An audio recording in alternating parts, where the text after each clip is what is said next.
Today we are making scotcheroos. To start, in a medium saucepan, we're gonna add a half cup of light corn syrup and a half cup of white sugar. We're going to heat this over medium heat until the sugar dissolves and the mixture starts to boil. Now, there are Scotcheroo recipes, and in a moment I'll tell you what a Scotcheroo is if you're not familiar. There are Scotcheroo recipes that you can make without corn syrup, but I am just used to the traditional Scotcheroo recipe, which is this one, and I will leave a corn syrup free recipe linked down below, but just know it will not taste the same. So what is a Scotcheroo? We have a sweet peanut butter mixture that we're going to stir crispy rice cereal into, and then top that with a chocolate layer that has a special ingredient that I will get to when we get to that point. Be sure to continue to stir this. We just don't want our sugars to burn. I'll also note that I am doing a half batch. This will make an 8 by 8 baking pan's worth of Scotcheroos. You can easily double what I'm doing, and that will give you a 9 by 13 pan.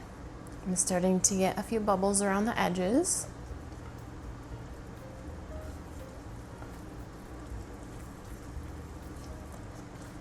Okay, I will call this boiling. We're going to take it off the heat.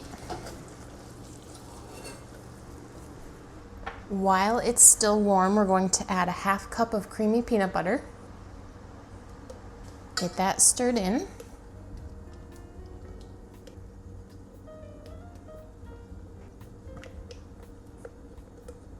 I will say I've never made this with natural peanut butter, and so I do not know how that would turn out, but you could give it a try and let me know down in the comments. Once your peanut butter is mixed in, we're going to add 3 cups of crispy rice cereal. Fold that all together.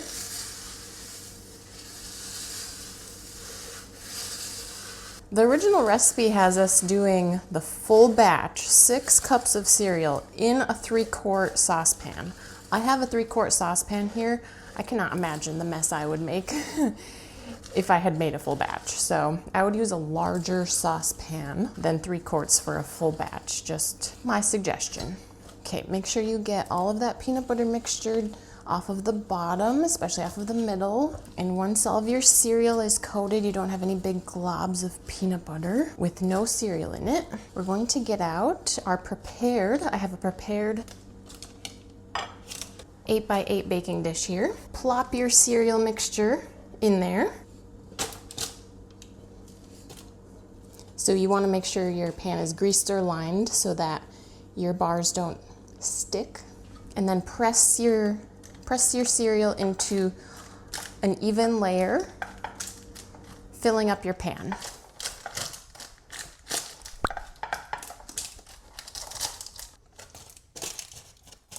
Okay, I'm going to set these aside. These are going to start to cool.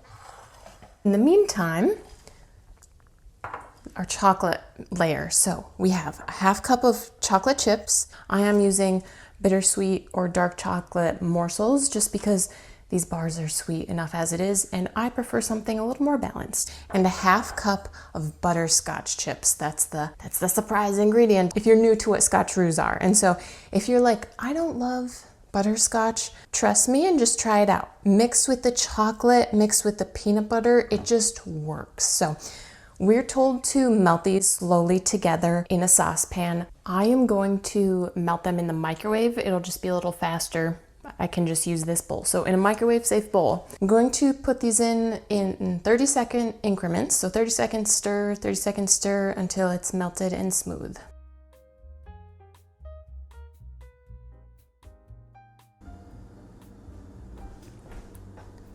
Three rounds of that might suffice.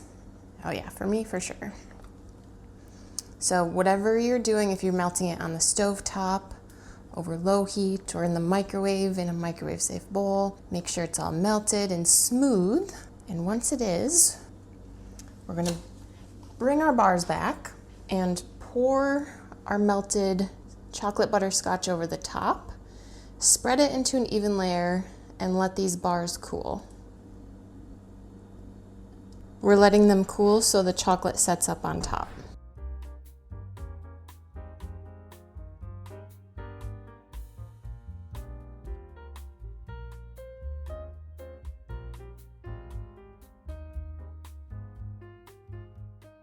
Once your chocolate has cooled, we can go ahead and cut them. I do not recommend putting these in the fridge to cool down faster because your chocolate will sweat, you'll have beads of water on the top, and it just won't be as appealing. Your chocolate will be soggy and no one wants that. My chocolate may be a little soft, but that's okay.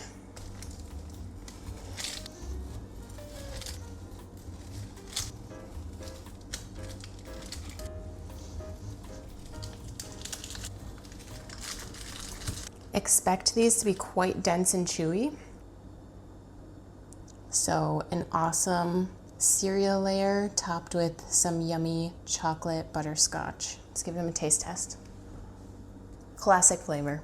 I will leave all the ingredients in the instructions down below in the description for you guys. If you try this recipe, go ahead and give this video a big thumbs up. Subscribe for more delicious recipes. And if you're looking for another no-bake dessert recipe, go ahead, click right here on screen, and I'll see you guys there.